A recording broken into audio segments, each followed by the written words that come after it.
تو میں پشاور میں ہونے والے خونی، المناک، افسوسناک اور دردناک واقعے کی مذمت کرتا ہوں اور ان شہداء کی جو پشاور میں جنہوں نے شہادت دی، جن کی جانیں گئی اور جو زخمی ہوئے، سب سے اظہار ہمدردی کرتا ہوں۔ اور آج جسٹس وقاص رؤف صاحب کی عدالت میں جناب سردار رازق صاحب نے بڑا زبردست کیس لڑا، جس میں کورٹ نے متروکہ وقف املاک کو ہدایت کی ہے کہ لال حویلی کا جو ہماری ملکیت ہے اس کا راستہ نہیں روکا جائے گا اور وہ سیل ختم ہوگی اور ہمیں آنے جانے میں کوئی رکاوٹ نہیں ہوگی۔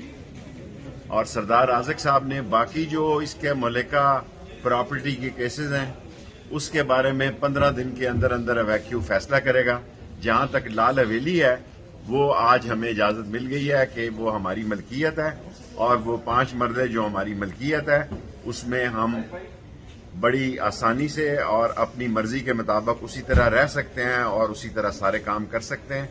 میں عدلیہ کو بھی سلام پیش کرتا ہوں اور سردار رازق صاحب کا بھی ذاتی طور پر شکریہ ادا کرتا ہوں۔